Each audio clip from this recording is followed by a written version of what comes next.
We'll head over here towards the Seawolves, who we finally have some news here. The schedule has dropped, so we have some understanding about matchups and all that. And we do finally know the identity of the expansion team. So, Bel, why don't we take a look at the upcoming schedule for our Seawolves? Yeah, so week 1, our Seawolves will face the Rugby New York team. And that's a home match played at Starfire Sports Complex in Tequila, a rematch of the 2022 MLR Title match. So that should be a good one. There's no question as to why that's number 1, probably. Week 2 versus Rugby Atlanta, that's February 24th. Week 3 at Dallas Jackals. Week 4 versus the Houston SaberCats. That's a Western Conference Finals rematch. Week 5 is a bye week. And surprisingly, as Chuck and I were talking, it's not their only bye week. On week 6, they face the Chicago Hounds in Chicago. Week 7 at New Orleans against the Gold. Week 8 versus San Diego back at home. That's a Western Eliminator rematch. Week 9 at Utah Warriors. Week 10 at Toronto Arrows. Week 11 versus Dallas Jackals. Week 12, that is their second bye week. So not sure if the MLR has done this before. Chuck, you can enlighten us on that, but it seems a little weird compared to what other sports go through. From what I imagine and just following along these past 2 seasons again, I will admit to our rugby fans, Rucky the Seawolf, the official matchup, buddy. I'm sorry if I'm wrong on this.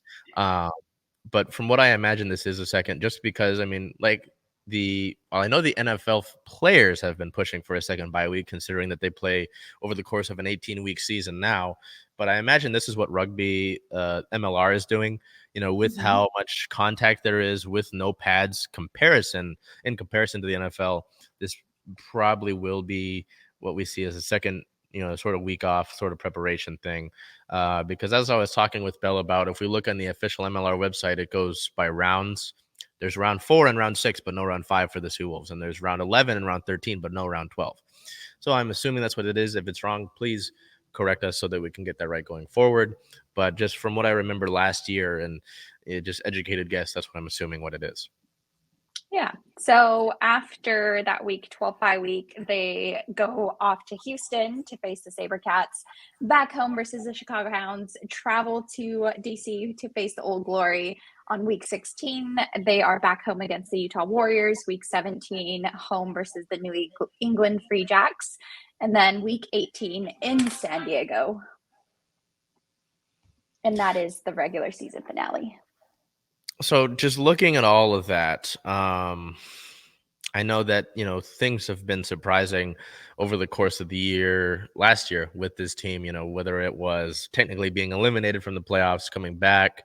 Now, Chicago Hounds, it's an okay name. I'm not mad at it. It's not incredibly scary or anything, but congratulations to Chicago on their expansion team. If I gave you a calendar and you were going to circle a couple games, what would you put on there? I'm sure week one against Rugby New York, you actually traded a player of yours to Rugby New York in the offseason, the rematch of the title match at home too. What are you, I'm sure outside of that, because I'm sure that one's on there. What else are you looking at this upcoming season? The funny thing is that I feel like in the calendar for this year, I was going to look for the 2 teams that are no longer playing this season. So it kind of leaves me with a question mark because, yes, definitely, of course, week 1, we fell just short last season. So it'll be interesting to see how they come out week 1 against the team that they lost to. So definitely circling that one. But I think I would also circle the Chicago Hounds just to see how they're going to start, That's a good point, and I mean, Mhm. what you see Dallas on the schedule.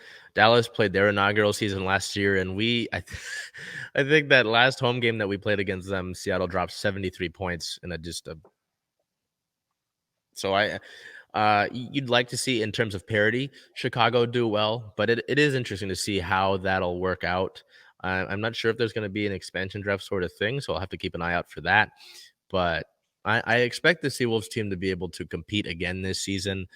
Some interesting additions in the offseason, whether it was the veterans this past draft class, not having your captain Riekert Hatting for a few months, well, a few of these matches. So, but I expect this team to compete again. I don't expect much else. I know that the 2020 season and 2021 were rough, but just from what we saw in 2022, some additions and knowing that, in terms of what you were poor on play wise can be fixed, ideally, right? I'm not the coach. I expect this team to compete, and I'm looking forward to that. It'll be great to get rugby back up and running, and hopefully kick some behind.